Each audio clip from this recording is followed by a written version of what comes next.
How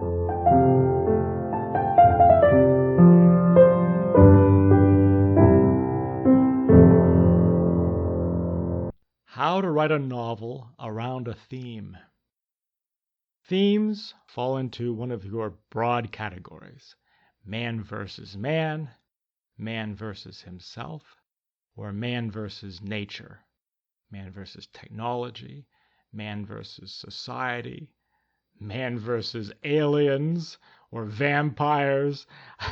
A theme relates to conflict.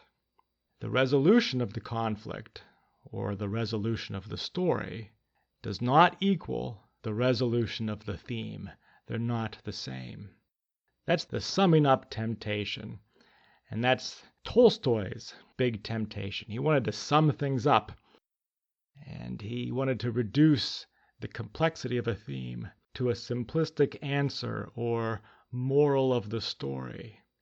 But Tolstoy avoided that temptation. A theme is much broader than the answer. For example, in Pride and Prejudice by Jane Austen, pride is one of the themes. But just because Darcy overcomes his pride doesn't mean the theme reduces to pride is bad, as if that's the moral of the story. Pride is bad. That's one aspect that can be shown. But the theme is much larger than a conclusion, unless you want to write propaganda on behalf of some social cause or something like that. But that's not a theme. A theme is too big to sum it all up neatly. In Jane Austen again, marriage and money is her big theme through all her books, and each book addresses this theme from a different side. In Pride and Prejudice, her marriage and money theme relates to Pride and Prejudice. In Sense and Sensibility, her marriage and money theme relates to Sense and Sensibility. In Mansfield Park, religious values and civil values relate to marriage and money. That is, a theme is a big subject that the novel does not exhaustively explore. The theme is too big, there's too much to say, and we are telling a story. For example, pride has many interesting aspects that Jane Austen explores in her book Pride and Prejudice, and she explores pride from different sides.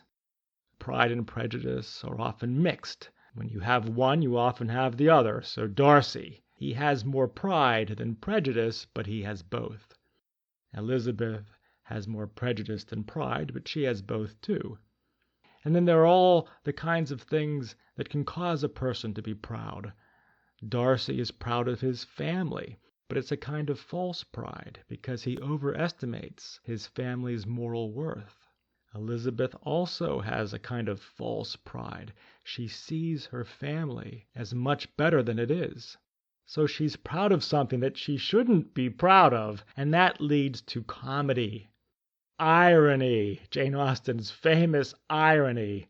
Elizabeth acts on her pride, but she's proud of something unworthy of being proud about. And that's funny. It also might make some of us uncomfortable because we might begin to see ourselves in that. And then in Jane Austen, this theme of pride is reflected differently in each of the minor characters. Lydia, for example, would have been a better person if she had had some pride instead of being so shameless. So, a theme is a unifying principle related to conflict, around which the characters and plot are designed, showing aspects of the theme from different sides. And because the theme arises from conflict, man versus man, man versus self, etc., it's not a mere essay, it's a story in which the theme reflects. This is one way reality is mirrored in a story, as Shakespeare says about the play holding up a mirror to nature. The story is the mirror, reflecting nature in an artifice. Even if you're writing realism, remember the ism at the end of real. It's not a report. And when there are multiple themes, their interrelationships add complexity. But it's the story, ultimately, it's the story that is central, not the theme. The story and its conflicts resolve, but the theme never does. This is Orlando Bartro. Orlando Bartro. Orlando Bartro. Author of Toward Two Words. Toward Two Words. Toward Two Words is available to Amazon for $4.91. At least that's what it is now. Consider reading it. Orlando Bartro, Toward Two Words. It's a fantastical tale of a man lost in a mansion of left turns who finds yet another woman he never knew. Toward Two Words. Consider reading it because you might like it.